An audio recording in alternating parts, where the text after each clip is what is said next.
Chhaava film जब से release हुई है तब से देश में एक नई बहस छिड़ गई है। तमाम लोग तरह तरह के बयान औरंगजेब और संभाजी महाराज को लेकर दे रहे हैं, जिसमें अब भारत की पॉलिटिकल पार्टियां भी शामिल हो गई हैं, जिसमें कांग्रेस नेतृत्व औरंगजेब के मुद्दे से पूरी तरीके से दूरी बनाए हुए है।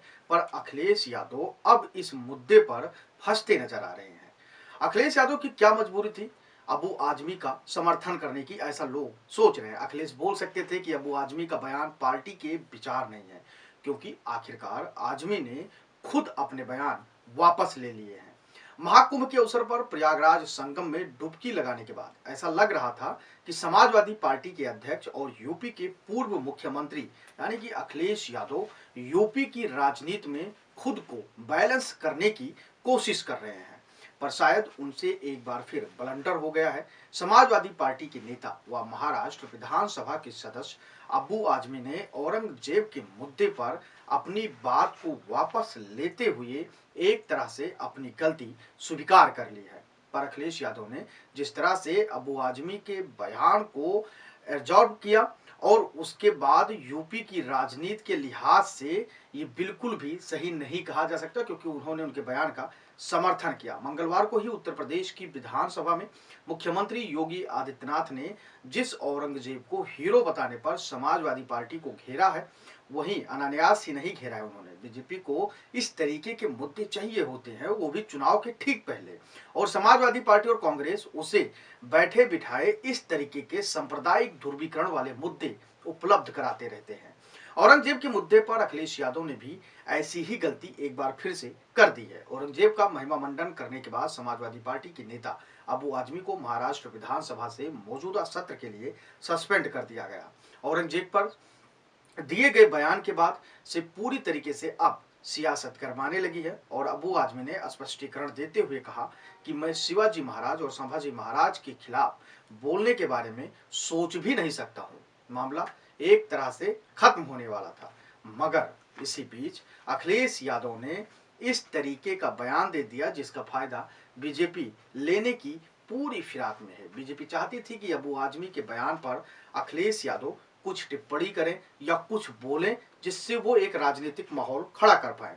आखिर उन्होंने वही किया जो बीजेपी उनसे उम्मीद कर रही थी। अखिलेश यादव को ऐसे मौके पर राजनीतिक उत्तर देना चाहिए था, लोगों का मानना है, जो पॉलिटिकल विशेषज्ञ होते हैं, जिसका कोई अर्थ नहीं निकलता है। पर अखिलेश ने सीधे सीधे अबू आजमी को एंडोर्स कर दिया है। महाराष्ट्र विधानसभा से सपा विधायक अबू आजमी के निलंबन पर पार्टी प्रमुख अखिलेश यादव खुलकर अपने विधायक के समर्थन में उतर आए हैं।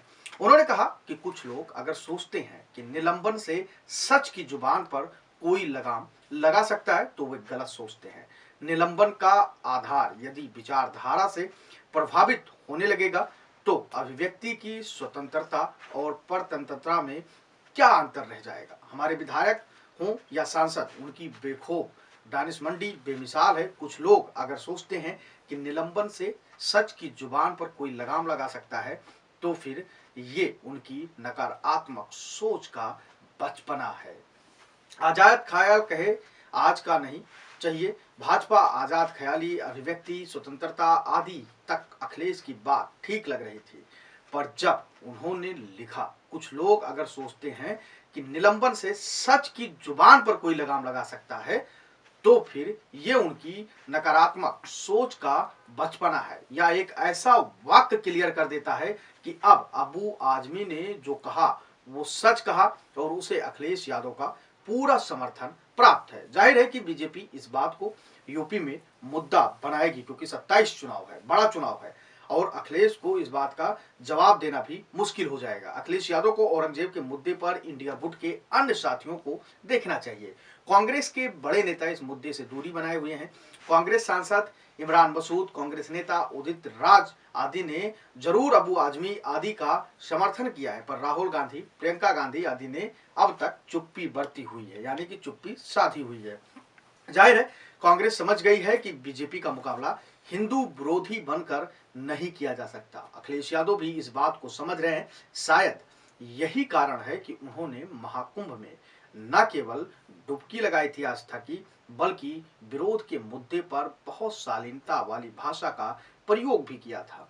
बल्कि यहाँ तक कहा कि देश के बहुत से हिंदू चूंकि संगम में डुबकी नहीं लगा सकते, इसलिए महाकुंभ का पीरियड बढ़ाया जाए। पर अचानक अबू आजमी का समर्थन करके उन्होंने बैकफुट पर आने का काम कर दिया है। हो सकता है कि अखिलेश यादव इस पूरे मामले को महाराष्ट्र में विधानसभा चुनाव से मिली सफलता से बेहतर व बीएमसी के चुनाव को देखते हुए किए हों, लेकिन इसमें कोई दो राय नहीं कि जिस तरीके का स्ट्राइक रेट उनका विधानसभा चुनाव में रहा है, उसे देखते हुए अबू आजमी की बात का सपोर्ट करने से समाजवादी पार्टी को बीएमसी चुनाव में बहुत कुछ ज्यादा लाभ नहीं हो सकता। पर अखिलेश को यहाँ अगर 5 से 10 सीट जीत भी लेते हैं तो क्या समाजवादी पार्टी आने वाले उत्तर प्रदेश के चुनाव में क्या ये अपने मजबूत स्तंभ को खड़ा कर पाएगी या फिर कमजोर पड़ जाएगी? अगर पार्टी यहाँ कमजोर होती तो उसे बाहर भी कोई पूछने वाला नहीं मिलेगा। उत्तर प्रदेश में जिस तरह योगी योगी हो रहा है, उससे पार पाने के लिए बहुत मेहनत अखिलेश को भी करनी होगी। या दो नाव पर पैर रखकर नहीं हासिल किया जा सकता है। दूसरा सबसे बड़ा सवाल ये उठता है कि आखिर अखिलेश यादव योगी के ललकार का सामना उत्तर प्रदेश में कैसे करेंगे, क्योंकि जिस प्रकार से सदन में योगी आदित्यनाथ गरज रहे हैं और बोल रहे हैं, उसका सामना करना आसान नहीं है। यूपी विधान परिषद में बोलते हुए सीएम योगी आदित्यनाथ ने महाराष्ट्र के विधायक अबू आजमी के औरंगजेब वाले बयान को बुधवार को जिस तरह से मुद्दा बनाया, उसे देखते हुए यही लगता है कि बीजेपी इसे मुद्दा बनाने में कोई कोर कसर छोड़ने वाली नहीं है। उन्होंने कहा कि सपा उसे आदर्श मानती है जो भारत के लोगों पर जजिया लगाता था। ऐसे लोगों को पार्टी से बाहर कर देना चाहिए।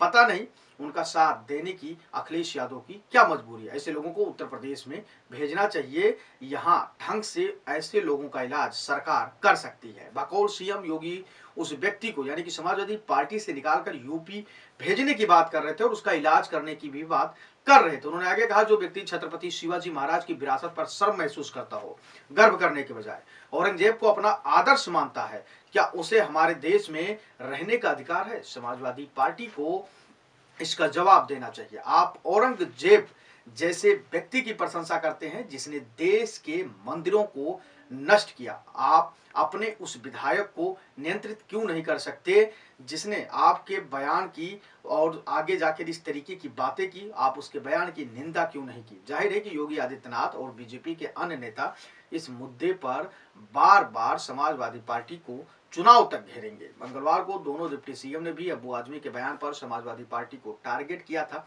और कहा था कि ऐसे सांप्रदायिक लोगों को ना तो देश में जगह मिलनी चाहिए और ना ही प्रदेश की किसी पार्टी में। अब देखने वाली बात यह होगी कि अखिलेश यादव ने ये बयान तो दे दिया है और समर्थन भी कर दिया है, लेकिन क्या उत्तर प्रदेश में एमओआई फैक्टर के सहारे ही वो चुनाव जीत पाएंगे? नहीं, ऐसा बिल्कुल भी नहीं है। कि जो पॉलिटिकल एनालिसिस हैं उनका साफ तौर पे कहना है कि अखिलेश यादव जिस रूप में महाकुंभ गए थे और जिस प्रकार से हिंदू तीर्थ त्योहारों को लेकर वो बहुत शालीनता की भाषा का प्रयोग करते थे, ऐसे ही उनको करना पड़ेगा, वरना एक बार फिर से 27 में उनके हाथ निराशा हाथ लग सकती है। वहीं उत्तर प्रदेश के सीएम योगी आदित्यनाथ और भारतीय जनता पार्टी हमेशा से ऐसे भाषाओं का प्रयोग करती रही और ऐसे बयानों को तलाशती रही है जो समाजवादी पार्टी और कांग्रेस को गिरा सके। अब देखने वाली बात यह होगी कि 27 में क्या कुछ होगा। और आप क्या सोचते हैं कि औरंगजेब का समर्थन जिस प्रकार से और अबू आजमी के बयान का अखिलेश यादव ने समर्थन किया है, उससे कितना क्या कुछ असर अखिलेश यादव पर और भारतीय जनता पार्टी को फायदा मिलने वाला? आप अपनी राय हमें कमेंट सेक्शन में दे सकते हैं। धन्यवाद।